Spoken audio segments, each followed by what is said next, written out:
Hello and welcome to a brand new Arseblog Arsecast right here on arseblog.com.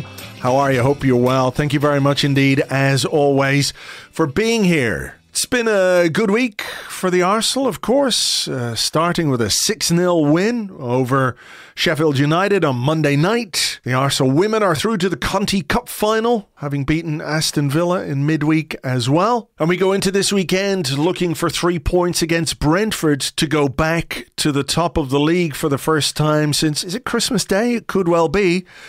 And to put a little bit of pressure on our title rivals, Liverpool and Manchester City, playing this Sunday. So there's a lot going on. Not to mention the fact that, we've got the Champions League coming up as well on Tuesday. Some of the games this week, Real Madrid are through, Manchester City are through, Bayern Munich are through, PSG are through. And that is company that we want to keep when we play Porto at home next week. Will it be Barcelona or Napoli who go through from the other game? That's 1-1 on aggregate. And then the following evening, there's Atletico Madrid versus Inter. It's 1-0 to Inter on aggregate in that game. And it's Borussia Dortmund to PSV Eindhoven 1-1. So all of these Champions League ties coming up next week, extremely finely poised. A lot could happen. And whatever about the rest of them, we obviously hope Arsenal are on the right side of things against Porto on Tuesday. Anyway, more on that game to come over the coming days. We'll preview it for you over on Patreon. No doubt myself and James will have a word or two about it when we chat on Monday in the Arsecast Extra. But for now, let's just get on with the show. And with me to chew the Arsenal fat this week, I'm delighted to welcome back from Football London, it is Kaynak. Hi there. Hi Andrew, how are you? I'm just me today anyway, and I'm fine. How are you?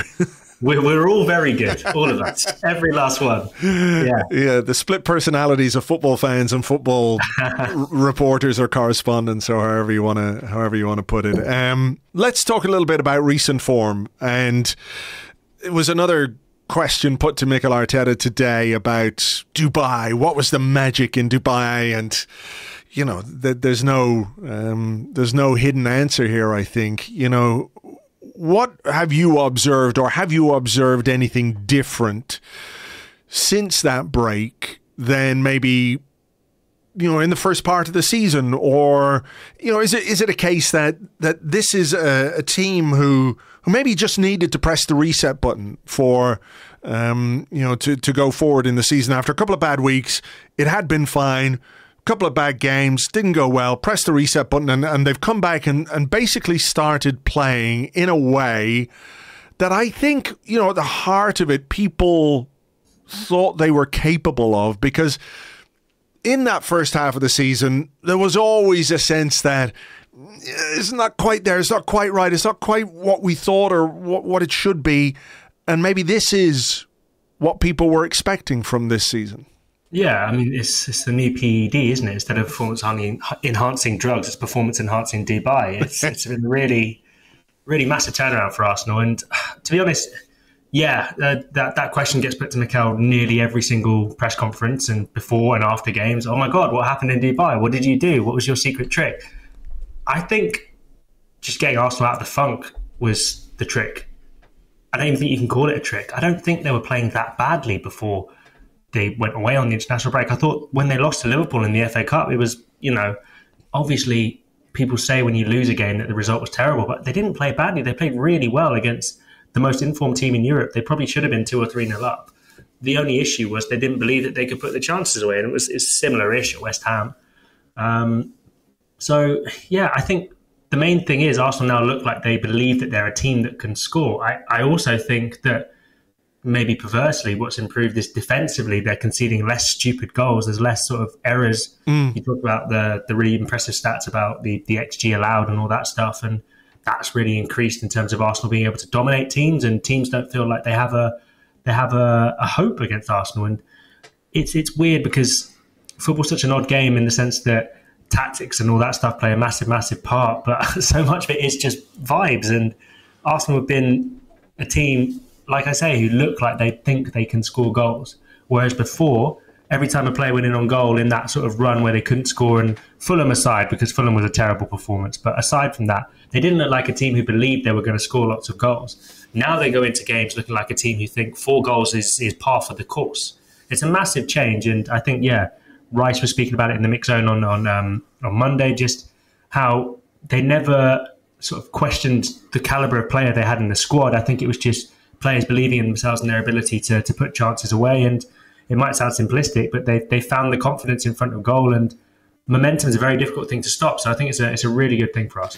Yeah, I mean, I think the only game that Arsenal really played badly was Fulham. You know, you can make the argument that if you have 30 shots against West Ham and you don't score, that's also playing badly. But it's just sort of executing the final part badly rather than the overall performance. I think the overall performance against Fulham was really bad. Pretty much everybody had an off day. But we exist in a time where, in order to win the Premier League, you have to be close to perfect.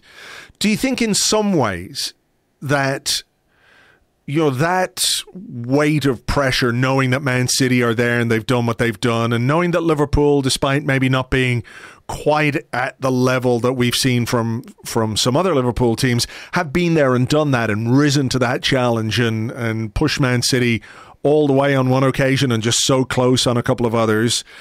And, in the wake of those 2 defeats to West Ham and Fulham, there was a gap, then there was an FA Cup game, then there was another big gap, and it sort of gave everybody the chance to get very introspective about what was wrong and how poor things were and what Arsenal needed, when in reality it was a very, very small blip in the course of a season. I'm not saying that couldn't be crucial at the end of May. It might well be the difference. Who knows?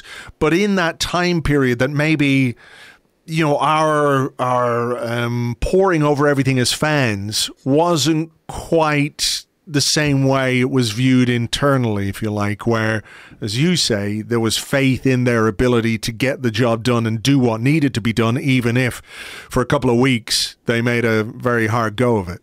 Yeah, I think when Arsenal analyse games internally, like you say, it's nowhere near as results driven as the external analysis, because it doesn't have to be.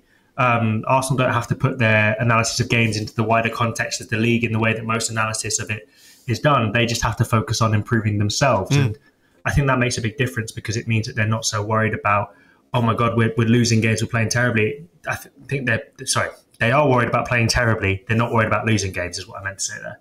And that's the most important thing when you look back on a game and you look back on it fairly and you think, is there an awful lot else we could have done? Arteta and his coaching staff, particularly in that West Ham game where you mentioned it, I don't know that there was anything more they could have done. And I don't know there was anything more they could have done against Liverpool. I think that December month, people forget this because, it's only 3 months ago, but it was relentless. I think there was it 7 games they played in December, and just covering the club, being at every single game, I personally found it exhausting. So God knows what it was like playing in every single game. And, some players played every single minute throughout that month, and it makes a huge, huge difference. And now the gaps between the games have been bigger, and it is interesting going into after this March international break. Arsenal will probably be more or less 3 games every week, assuming they get past the test of Porto in the Champions League. So that's going to be a different thing for them to face. But they did struggle a bit with it, and the squad was stretched, and they were really, really tired and exhausted and all that stuff. And mentally, they looked quite fatigued as well. And I think people maybe underestimate the importance of mental fatigue when it comes to being able to just switch off from football and the pressures and being able to get away from it all when they went to Dubai. I think that was a huge thing. And now when they start games, I know they started games intensely before, but they start games and they're able to sustain that momentum. So what was so impressive about Sheffield United or West Ham or Burnley or Newcastle was, yes, they started really impressively, and the difference being that they got the goal early, but then they were able to go on and better that and get more goals and rack up the kind of goal difference that their earlier season play did probably deserve. They just didn't seem to have enough in the tank to actually convert that into what they were creating. So I think that's been a huge, huge difference for them. And I think, Arsenal look a lot better for being a lot more well-rested. Yeah. How much, can Arsenal learn or take from a game like the one against Sheffield United, where they're expected to win and they're expected to dominate, they're expected to score goals, but things like that are sort of easier said than done. And you know, the fact that we couldn't really score goals before Christmas, or in that little Christmas period rather, and I think there were 8 games in December. I just had a look, so you know the schedule was pretty hectic. But you know, to have come back and to sort of be goal crazy, if you like, 5 against Palace, 6 against West Ham, 6 against Sheffield United, 5 against Burnley, 4 against Newcastle, that in some ways maybe they're trying to make up for that little blip where goals and goal difference and you know what that might mean at the end of the season could be really, really important in a tight Premier League. It could be goal difference. It could come down to sheer goal difference. But you know, from an analytical point of view, or what they will take away from a game like Sheffield United, I mean, is it a case of just, okay, we have taken the maximum from this game? You know, we can expect to win, we can expect to score a few goals, but we've done 6, and, you know, this is kind of what you need to do if you are going to build the momentum that you need to go on and continue to challenge for a title, especially with some of the fixtures that Arsenal have left. Yeah, I don't think they'll have learned too much tactically from the game. No. We didn't see anything different from Arsenal. They played exactly the way they've been playing throughout the past few weeks. They bullied Sheffield United. They stood up to them physically when they tried to roughhouse them. Like that Bogle tackle on Odegaard didn't affect them, whereas in seasons gone by it might have done. You know, Ben White was inverting, but also attacking really well. Kivior played as a natural left back. You know, all the things we've been talking about over the past few weeks, they're all present and on display. And I guess what they will have learned is like you say, when you're up against massive, gigantic obstacles in the form of Liverpool and Manchester City, you need to be relentless. But you don't just need to be relentless, you need to be relentlessly excellent. And Arsenal, I think, yes, they've had winning runs, and yes, they've been able to put together impressive streaks under Mikel Arteta, but it's never been like this. It's never been where they properly dominated games week after week. Porto aside, every game in 2024, they've absolutely dominated, and the opposition team hasn't had a single sniff. That is what you're dealing with right now, and that is the standards you need to keep and set up if you're going to beat Manchester City and Liverpool to a league title. And for Arsenal, their biggest hurdle, I guess, you can view it in 2 ways. You can view it as an advantage in the sense that they're hungry because they haven't won, whereas the other teams have. But you can also view it as they have the point to prove, and that might make them nervous. The more they keep doing this and the more they keep proving, hey, we can keep up with these guys. We are as good as they are. We can set the standards they set. The more they keep doing that, and just listen, Sheffield United, it's not going to define their season just as Burnley or West Ham won't. But the little things along the way will make a huge, huge difference. And I think that's standing Arsenal, in good stead as they go into some really difficult games after the international break. Yeah, the dominance was amazing against Sheffield United. You know, even taking into account how poor they were and are a poor side and are probably going to get relegated. In fact, I would say definitely going to get relegated. Apologies if we have any Sheffield United listeners, but I think that is what's going to happen. And, you know, I had a look at the heat map. So I was looking at Gabriel's heat map and William Saliba's heat map, and they were the heat maps of midfielders, basically. Yeah. You know, Saliba was over the right-hand side. You were looking, that's a pretty classic right-sided midfield player in a nice 4-4-2, and Gabriel was higher up and on the left-hand side, obviously.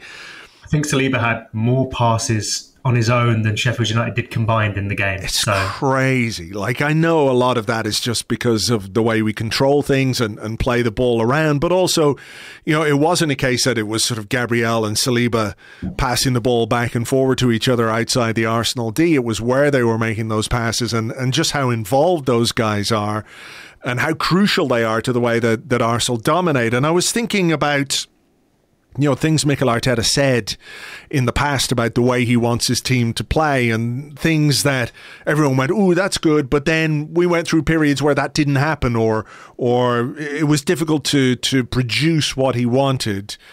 Here's a quote: "I want to become more dominant. I want to press even higher than we do. You could see on Thursday night how aggressive the team is. I want to have 55 shots on target. I want to concede 0 goals every game. This is the aim of where we want to get to and where we're going to evolve." If I were to ask you to put a date on that quote, give it a guess. Oh, it's interesting. I was hoping you'd tell me so I wouldn't have to sound like a fool. It's not Watford a few seasons ago. That was the 50,000 passes. I want to say 2020.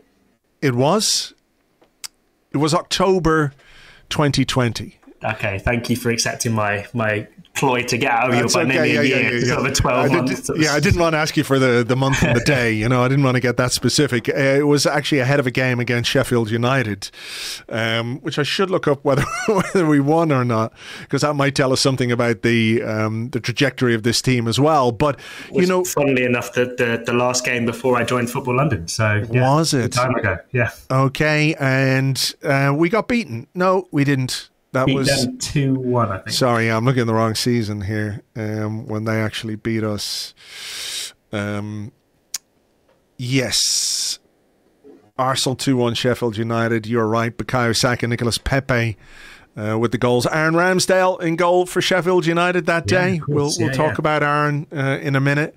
But it is, it is remarkable how what he said he wanted to do and what Arsenal are doing now, has come to fruition. That, managers often say things, and managers will give you a soundbite maybe, and not too much insight into how they want to play, because very often if you're brutally honest with that and you don't deliver, you end up looking like an idiot. But I think he was always confident in his ability to fashion a team who could eventually play that way. I think, was he playing like a back three, something like that around that time? It could have been maybe when Kieran Tierney was playing as maybe a left-sided centre-half. I'm not 100% sure, but it's certainly a lot different back then than it is right now, and the caliber of player and the technicality of the players. But it just demonstrates what a job it is to put something like this together, and how long realistically it can take for a team to sort of get to where a manager wants them to be. And I wonder, maybe are there perhaps some parallels with Jurgen Klopp in a way, in terms of how he built Liverpool sides who were good but always maybe missing a player or two, or it took them a while to develop into like full Klopp, if you like, and he brought in Virgil van Dijk and Alisson. You could maybe again draw a through line between someone like Virgil van Dijk and Declan Rice as that kind of a figure within a team. So, that's allowing Arteta to go full Arteta, if you like. Yeah, it shows how creative journalists are that he was asked a very similar question today in the press conference as we're recording this. And his response was something along the lines of, it was difficult to envision what I wanted without knowing what players I was going to have. But interestingly, throughout this transfer process of recruitment and overhauling the squad, and I'm sure the squad more or less from that Sheffield United game, I'd imagine the only players surviving would probably be someone like a Bukayo Saka, maybe Reece Nelson was involved. Gabriel. Not too many beyond that, I wouldn't think. No, Mohamed El Neni is there. Of course. He started that game in midfield, but pretty much everybody else has gone. Eddie Nketiah was there also. He started that game too. But the overhaul, I guess, there shows how clearly Arteta came in and thought, this isn't for me. I'm going to try and make the best of a bad situation, because I think in his ideal world, Mikel Arteta would never come in and played a back three, which is what won Arsenal the FA Cup. He didn't want to play that kind of football, and we look back on it now, and the way Arsenal won that FA Cup, they defended for their lives against Man City, and they beat a poor Chelsea team, but they did defend for a lot of the game. You'd never expect Arsenal to play that way now, and he had in mind a way of playing, and he then went out to find the right players to do that. And once he got the right players, he felt he could do it. And it's been interesting how slowly the integration has been, like you say. And I think what Arsenal probably learnt from that Klopp example is getting the right player, not just getting a player for the sake of it. And I think back to that January window in a COVID season, one of the COVID seasons, where it was Arsenal have to sign a striker. They haven't got a striker. Why aren't they signing a striker? And they didn't sign anyone, and it was a catastrophe. And then they waited and they got Gabriel Jesus, who I think we'd all agree is a perfect Mikel Arteta player, a few months later. And there's been so many situations like that where they could have just got a body and they haven't done, and they've learned from seasons gone by. And I think that's a real a real example from Liverpool, and then having the right players to play the way Mikel Arteta wants to play. And he quite clearly has a philosophy that he believes in. And I think he said in the past in press conferences that you can't convince everyone else of what you're trying to do if you don't believe it yourself. He said maybe you can do it for a game or two, but unless you fundamentally believe in what you're trying to do and what you're trying to get across to your players, it's never going to work. And he has always believed, even in the times when he was losing every week and Arsenal were in the relegation zone and it was really, really bad, Mikel Arteta's faith in his own abilities has never really been in question. And his way that he's wanted to play has never really been in question. So that's been a massive change, learning curve for Arsenal. And it's credit to those above him that they stuck with him. And it's now reaping the benefits. Yeah.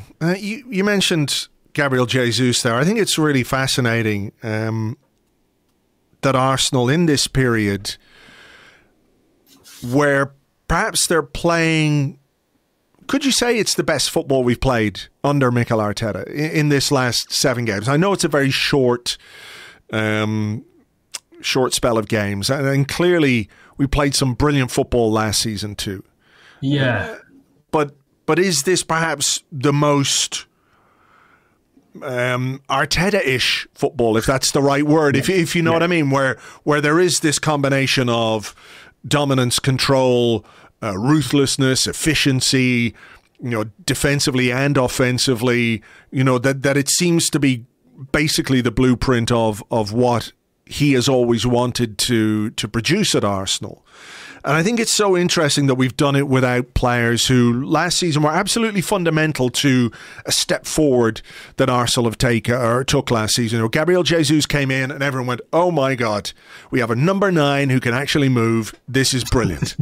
And Alexander Zinchenko, another player who came in and did things on the pitch and in areas of the pitch that we'd never seen before. We were playing our left back in turn. He was popping up here, there, everywhere. He scored some goals. He made some assists. He was just so fundamental to what was good about Arsenal for most of last season. Hasn't been part of this. Thomas Partey, of course, made his comeback against Sheffield United the other night. Get the WD-40 out because that man looks rusty. But, there is something to the way that teams evolve, and sometimes it's deliberate, and sometimes a team evolves in front of your eyes in a way that you didn't necessarily think was possible.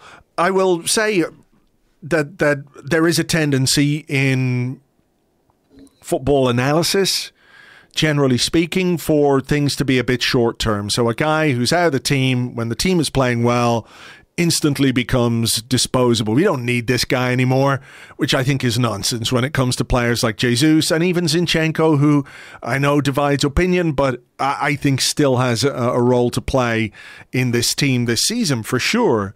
But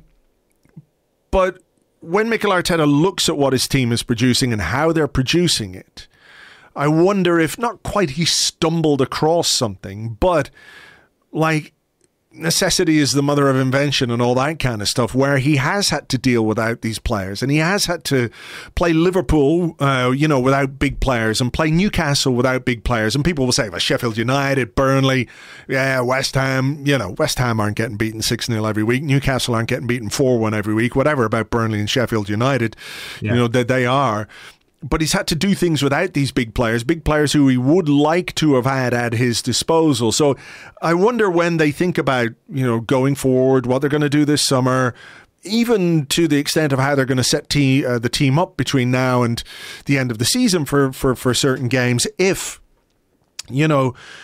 he will read something into the fact that those players or that the team was capable of doing what they've done without them, which again does not mean that these guys can't and won't contribute between now and the end of the campaign.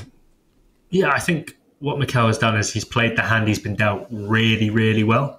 So yeah, all those players have been out. He's had a few little tweaks he's been able to make. So the big one that we all think of is Jorginho coming into the midfield and moving Havertz up front.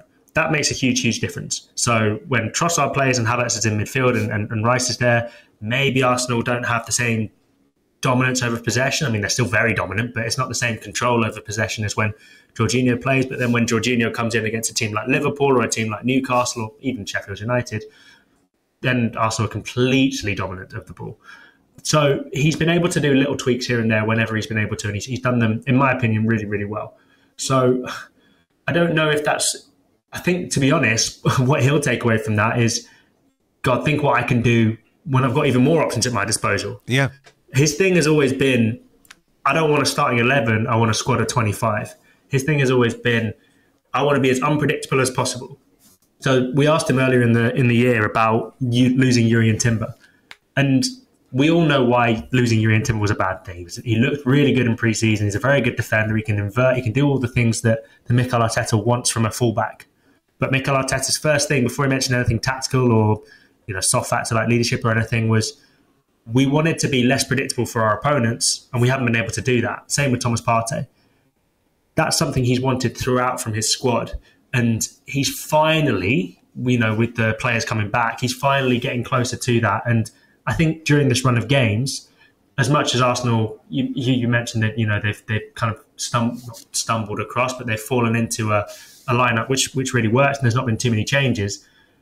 He's tweaked it a bit, and I think he'd love to tweak it more. And think about Mikel Arteta's galaxy brain. Like, think about what he would want to do. His ability to sort of keep that on a leash is impressive. But imagine if he's allowed to roam wild with his galaxy brain, and he's got so many players that he can do whatever he wants. That's what he wants. And I think he constantly thinks there's places where we can do better. There's positions where we can do better. And he was even asked about the forward position today, and he didn't talk about Ivan Toney specifically, but he did talk about how they've made their plans for how they want to improve the squad. They made them at the start of the season. So they made them at the end of the last summer transfer window. So they've known for a long time where they want to improve and what they want to improve. So I think maybe the big learning point from this run is, God, think what I can do if I've got even more options available to me. And as much as things have worked out really well with the 11 that he's been able to play, and players like Kivior, for example, getting a bit of rhythm, having looked really rusty when he was coming in and out of the side and things like that, that's obviously been maybe a fortunate thing. Although even that, Arteta's tweaked it a bit to have White coming in, inverting, and Kivior playing a more natural left back. So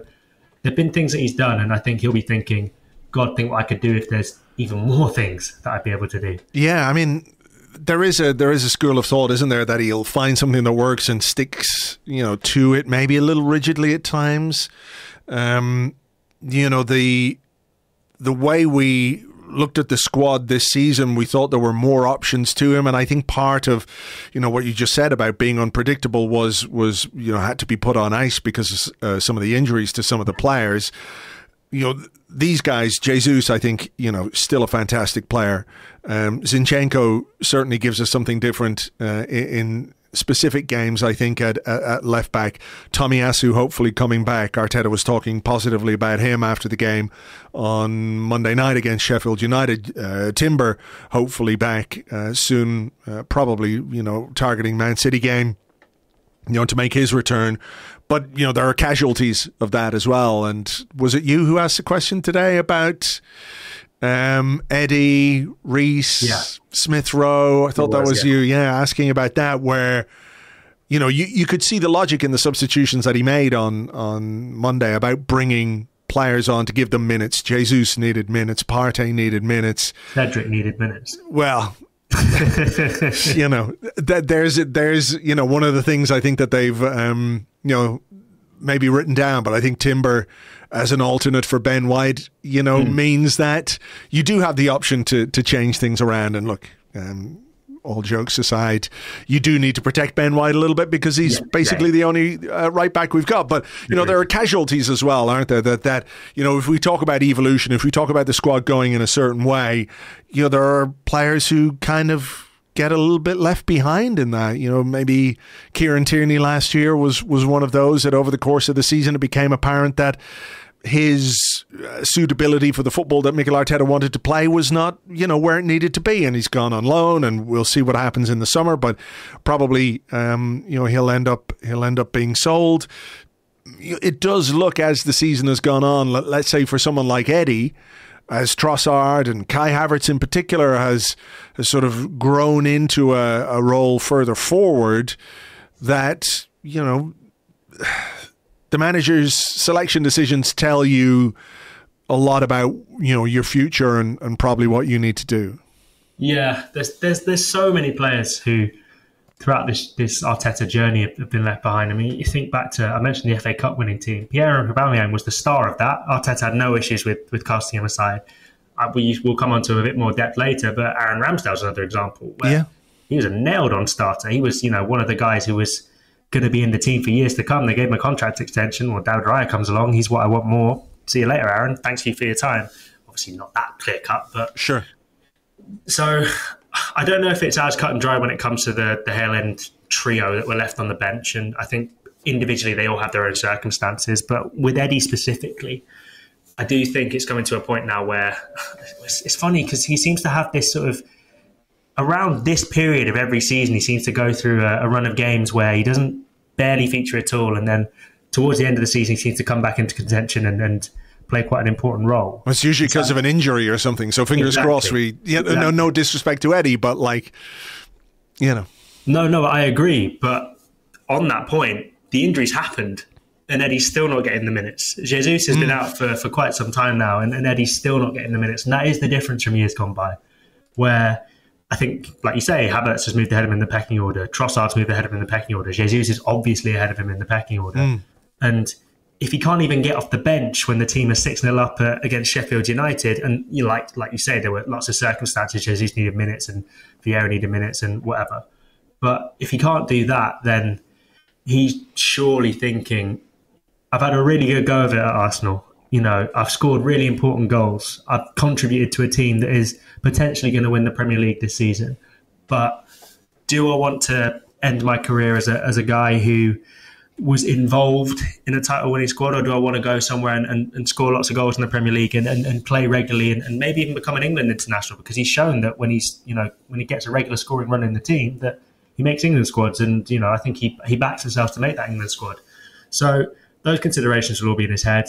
With Reece Nelson, I think maybe he seems like someone who's a little bit more okay with the role he's got, given that he did accept the contract, knowing exactly what was on the table and what exactly was going to be on offer. And Smith Rowe is, I know you're a huge fan, and I'm a huge fan as well. And he was, I think, for me, of the three who didn't come on Monday night, the most disappointing, in the sense that he's not scored for a while, has one cleared off the line against Newcastle, getting a bit of momentum going. I just felt you had to bring him on there. I know that there was all the Partey had to play, Jesus had to play, Vieira had to play.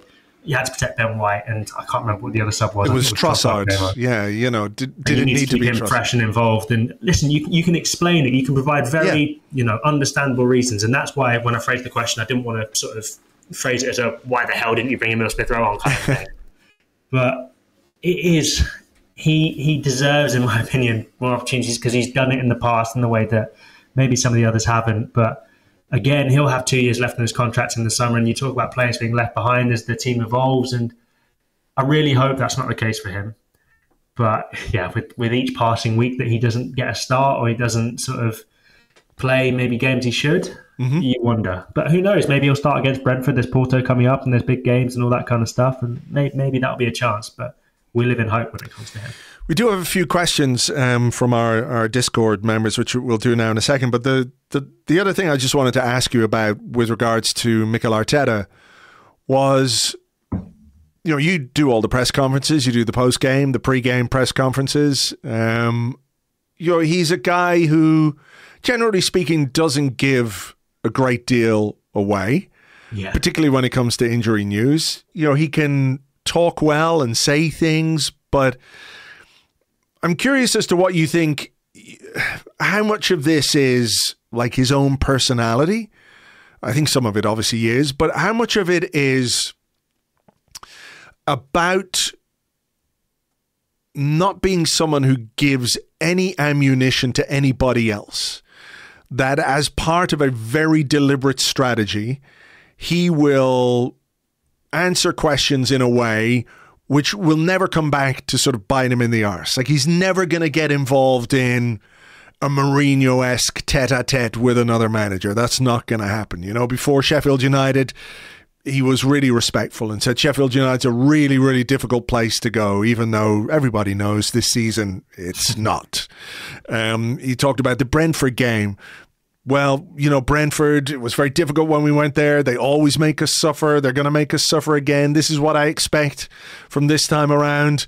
Nothing to sort of wind them up. No little thing to pin up on the fucking dressing room or the dressing room wall as like a motivational thing. Even when it came to the Liverpool Man City game, and he was asked, like, what do you think? Who do you think's going to win? Who do you prefer to win? He said, it's nothing to do with me. Yeah. I mean, it's got fucking loads to do with you. I know you're not in control of it, but it has, very, very strong connection to you and what you want to do with yourself this season. So, as a reporter and as somebody who has to file copy and write stories, how do you find that aspect of what he does and how he answers these questions? Like, you can understand it, but come on, just give us a little bit.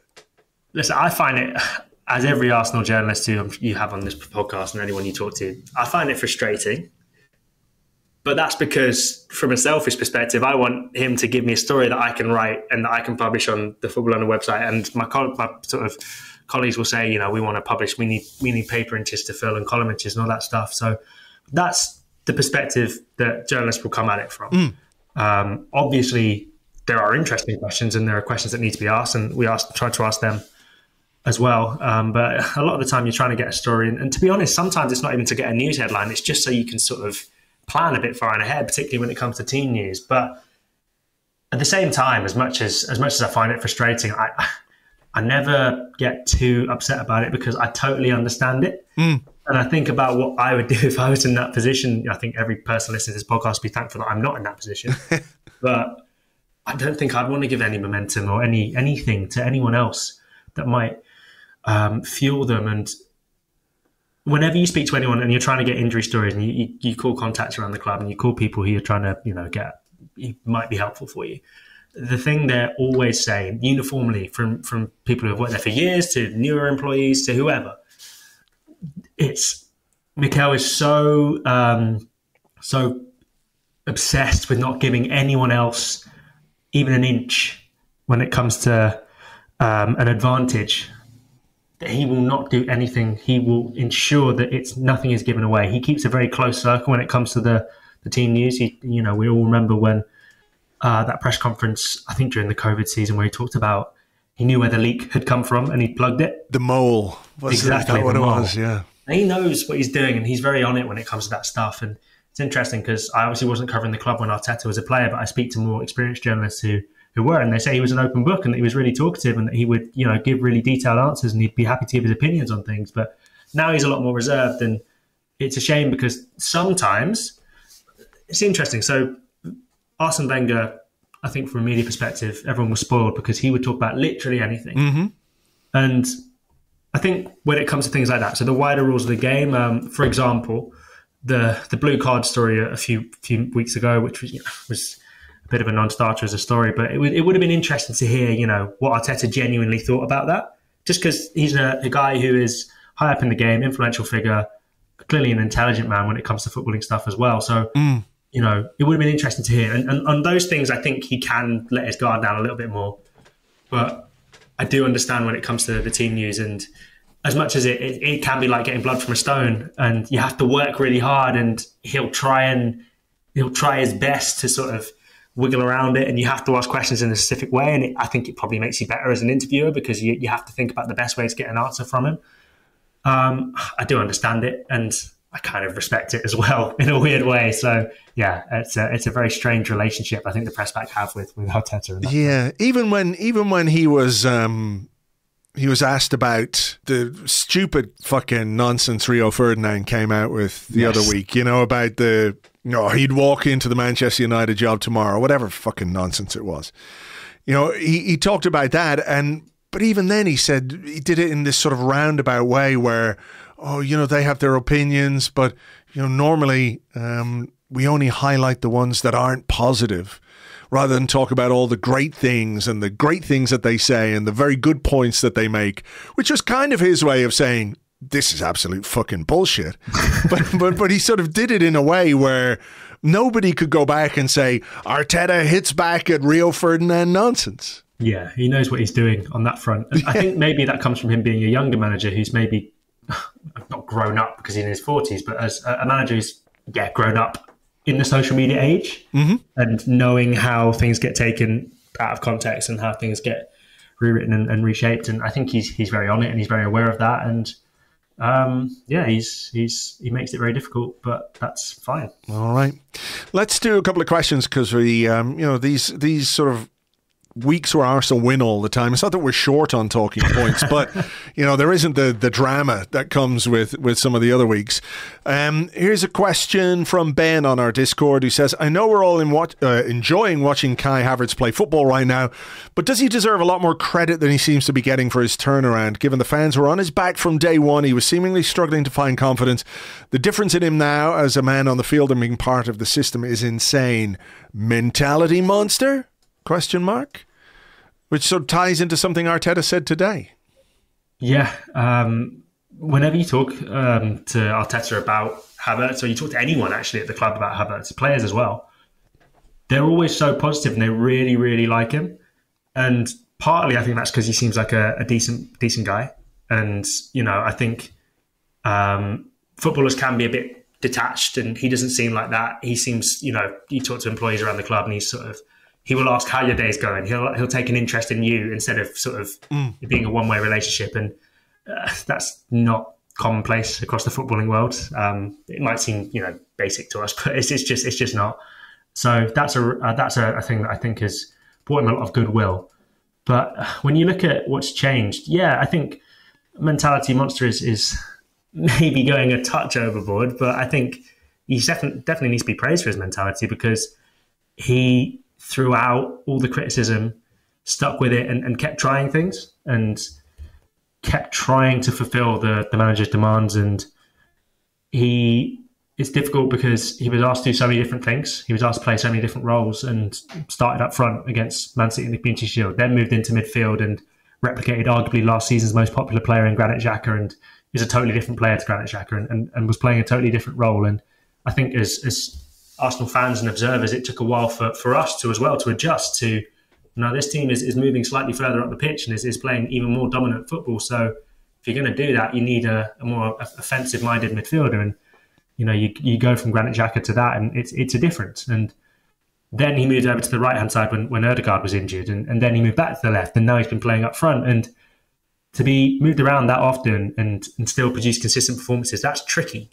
And I think he's been really good at just keeping plugging away and keeping doing the basics right. And the rest of it has kind of followed. And he looks so confident now. That Sheffield United goal, he would never have taken that shot on at the start of the season.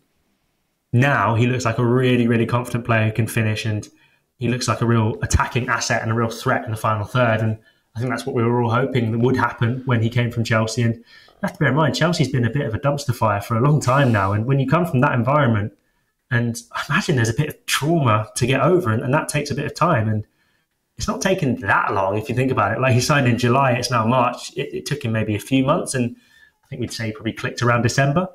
So it took him maybe a couple months to get used to it, but he's been good. And it's funny, I don't remember being one who massively got on him when he wasn't playing well. I just thought that he wasn't grabbing games by the scruff of the neck enough. I thought he was too passive in games. Now I think he's being to use an Unai Emeryism, a protagonist in games. And that's a massive change for him. And I think Arsenal are a much better side for it. Yeah, I thought it was interesting today is maybe the first time Arteta admitted that things weren't great for him, because all the time when there was this criticism and there was this focus, and we all understand why, so I don't need to go into, the whys and wherefores of all that. But Arteta was always very positive about him. He's doing what I want. He's playing very well, all of this kind of stuff. But, today he said the attitude he showed all the time when things were not that good in certain phases of the game, And I don't even think he means the game. I just think he probably means the early part of the season where, you know, like you say, he was passive. And I think he was slightly unsure of himself and unsure of either his role or his connection with the teammates. And, you know, that's a thing that can take time. You know, it's pretty obvious to say it, but it's easy to forget it, where it can take time for a player to connect with his new teammates, and it can take time for new teammates to connect with a new player. And I think we're sort of crossed that bridge, and, you know, in a positive situation. But, you know, to what extent do you think players are inured from that sort of external noise where, you know, if we spend time online all day, every day, you know, it becomes a much bigger talking point, you know, for us perhaps than for players who might be slightly insulated from that, or who should be insulated from that. Like, I mean, they all have their phones. They can all watch Match of the Day. They can all go on Twitter if they want. I don't know why any footballer in the world would go on Twitter. Just don't really get it. But, you know, they're young men and they do, and they've got their Instagrams and all that kind of stuff. So they're sort of in that social sphere where it becomes very difficult to avoid what people are saying about you. But, you know, within the confines of the training ground and things like that, you know, there's a sort of measure of protection, a sort of a safety blanket, a force field to keep these guys like, okay, you've read all that stuff, don't fucking pay any attention to it. But it's hard, you know, if you read something bad about yourself, you take it to heart and everything else. But, you know, I do wonder if, you know, having come through that and then built those connections within the club and, you know, on the pitch, that no longer is a factor, if you like.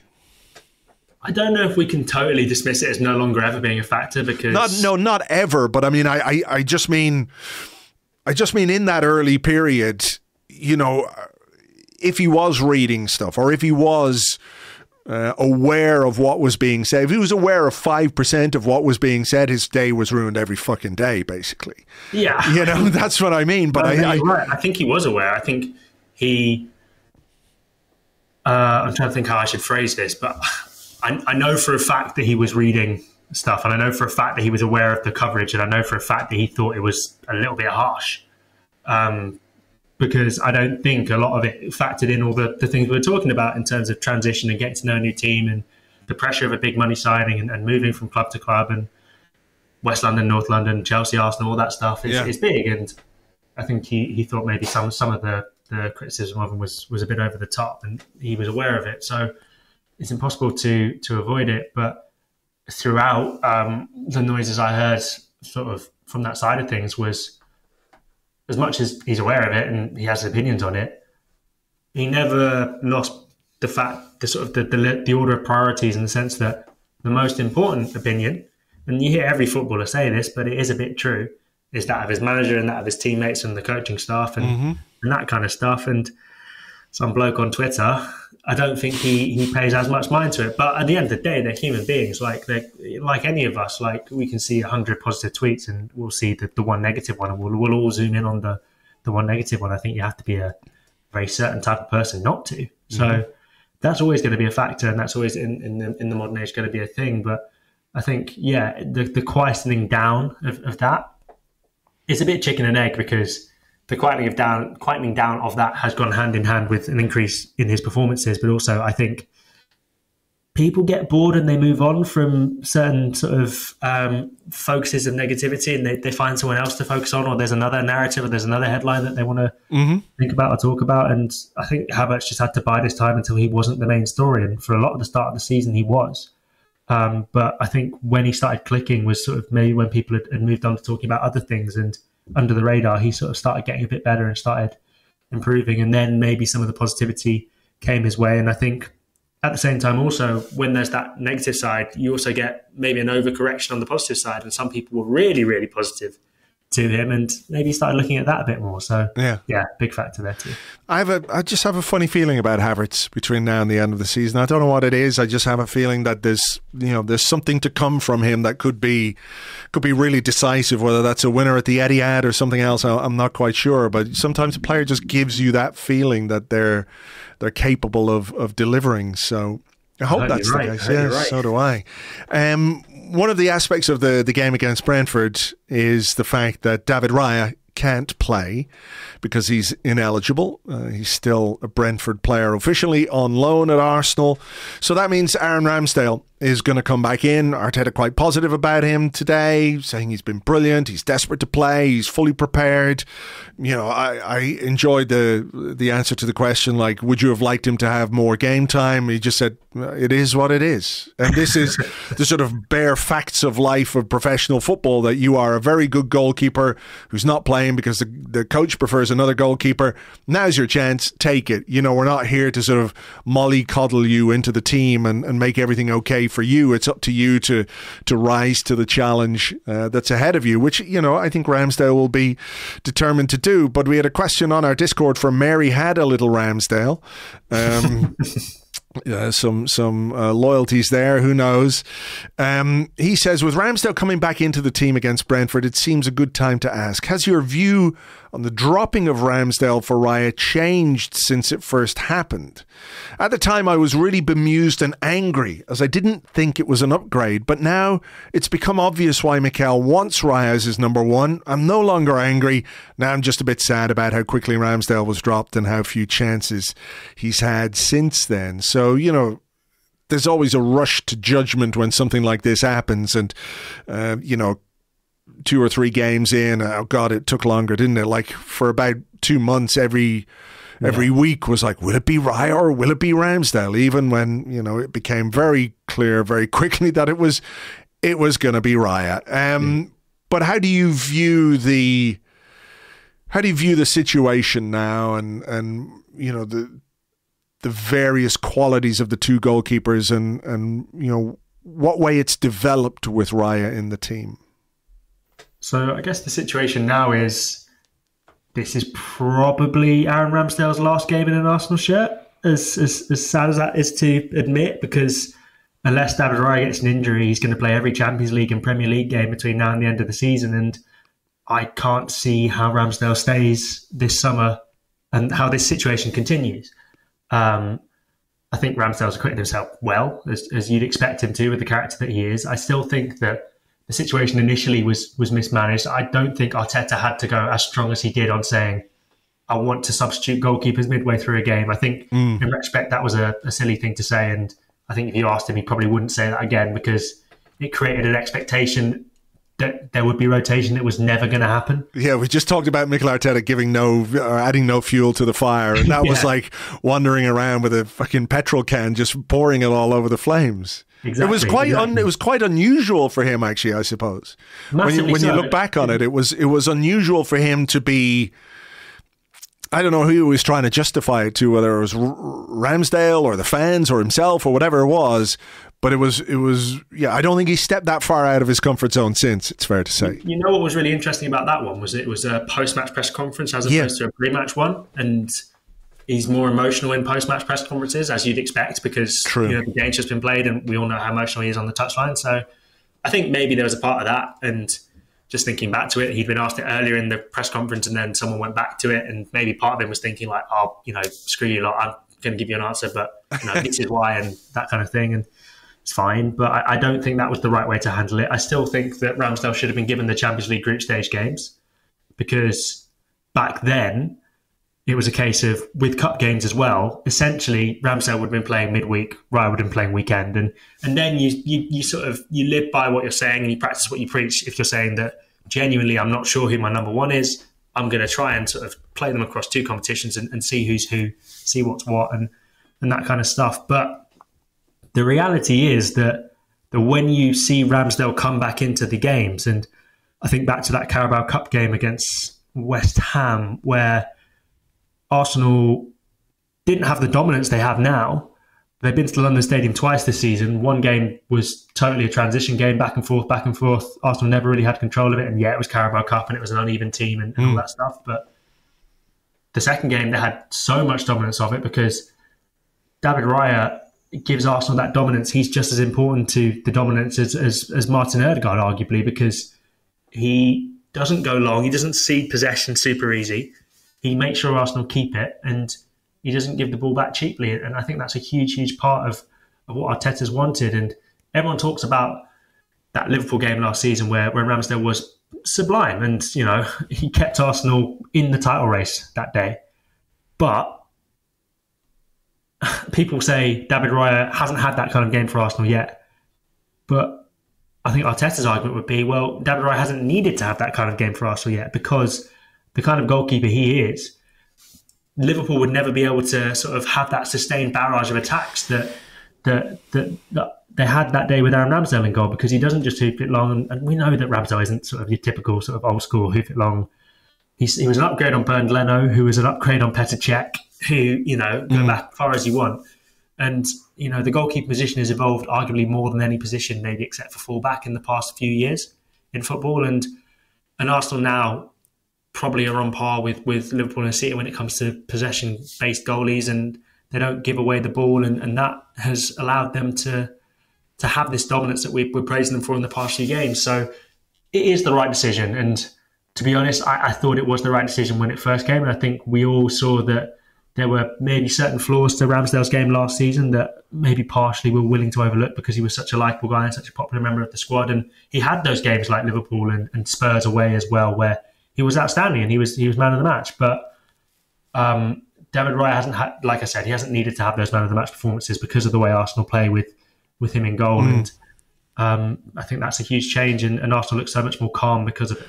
Well, yeah, calm is the word I was going to use. I mean, I really like Ramsdale as a player, and I think his character is fantastic, but I wonder if the character is not compatible with the sort of aura that Arsenal are trying to create in terms of, going back to these words like control and dominance, there's a sort of a little bit of chaos factor with Ramsdale. I don't think Arteta particularly likes chaos in any way, in any shape or form, in any aspect of his life, from what we've seen of him on the Amazon documentary to the way he works. If he can eliminate anything that might go wrong, he will eliminate something that might go wrong. And I have to say, at the time, I still feel bad for Ramsdale because he is a good guy and he connected with the club, he connected with the fans. And like you, I think he'll go in the summer because he's too good to sit around and be a number 2 goalkeeper at Arsenal or anywhere else for that matter. But I was like, well, this is basically a 7 out of 10 goalkeeper. We swapped it for maybe a 7.25 out of 10 goalkeeper. I think it's a bit more than that now. I do think what Raya gives the team and the sort of calm that he emanates from the back is part of, not exclusively by any means, but part of why, the stats that you mentioned, the XG against, the amount of shots that we're allowing, he's part of that. And it's not to say that we couldn't be close to that or do something similar with Ramsdale, but I just think Raya facilitates it more rather than you're sort of wondering, is something going to happen or is he going to, look, all goalkeepers make mistakes. They all do. We saw Alisson do it and Van Dijk do it. So players make mistakes, but I just think there is more assurance to Raya, and that when you've got Gabriel and Saliba and Declan Rice ahead of you is sort of like it just flows into the rest of the team. Yeah, so. Totally agree. And that calmness is huge. And yeah, it's a really sad one to talk about because we all really do like Aaron Ramsdale. But you have to be ruthless if you want to make it to the top. And Liverpool had to let go of players who I'm sure they really liked along the way. And Man City had to get rid of Joe Hart, who was their most popular goalie, and they moved on very quickly. So it just happens, and it is a shame. Yeah. Just a couple of quick things. Mikel Arteta wouldn't talk about Liverpool and Manchester City, but we can.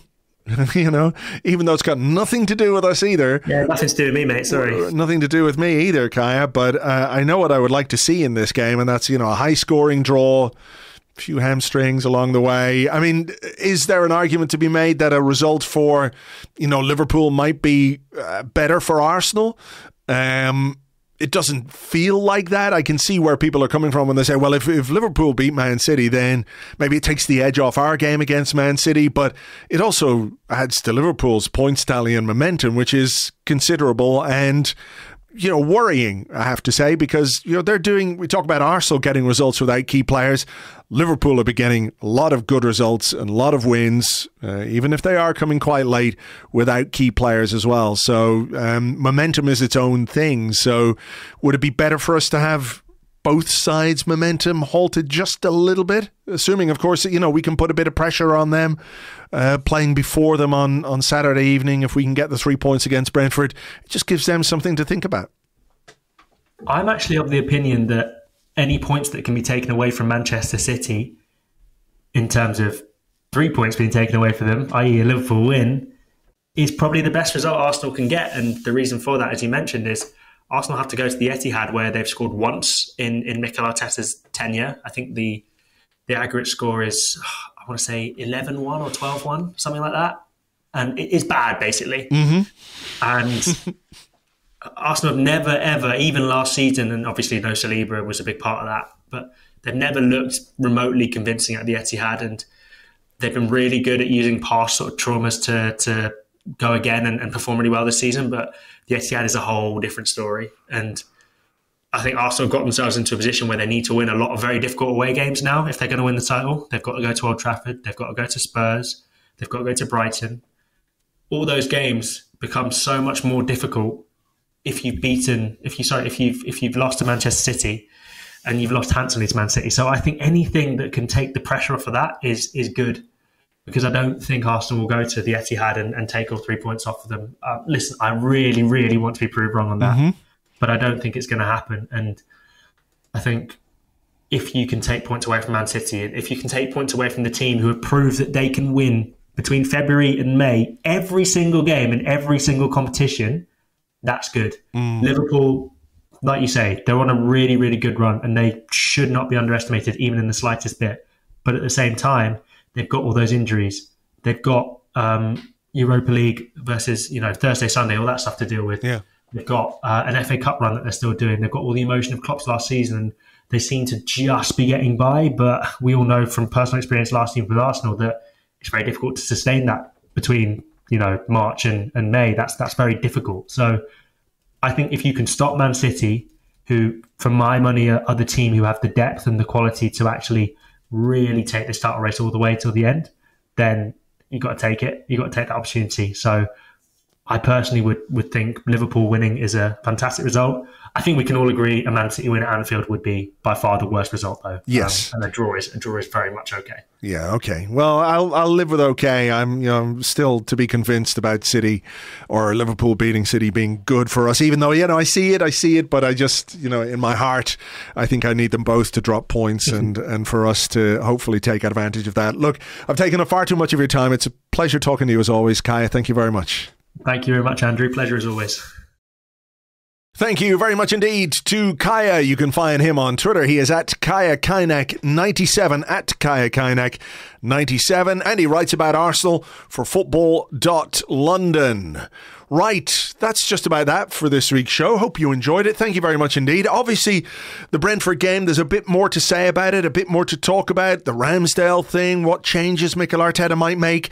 We will preview that game for you over on Patreon. If you'd like to join us, it's patreon.com/Arseblog. That's patreon.com/Arseblog. We will have that podcast available to you on Friday evening, thereabouts, a little bit later than usual, but we will have it. And you can listen to us talk about the Brentford game. We'll probably look ahead a bit to the Liverpool game and some of the other Premier League fixtures as well. So please join us for that. In the meantime, take it easy. Keep fingers crossed for the right result this weekend. We can go back to the top of the table and hopefully, who knows, stay there between now and the end of May. For now, take it easy. Join us on Monday, by the way, for the Arsecast Extra. Until then, take it easy, folks. Cheers. Bye-bye.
Hi, Mikel. Just wanted to get the latest information on the team news, please. The team news is some players will be available. Other players may not be available. Some players who are available will play. Other players who are available may not play.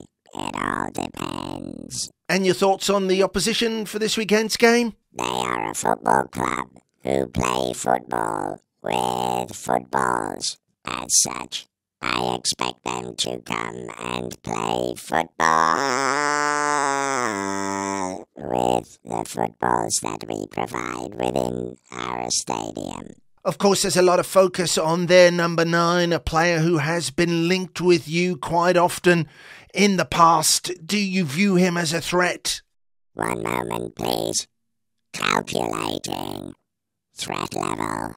Severe.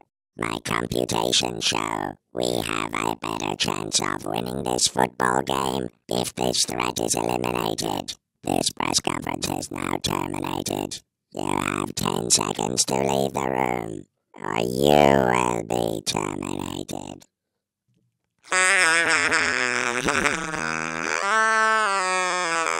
Only joking. You have 5 seconds.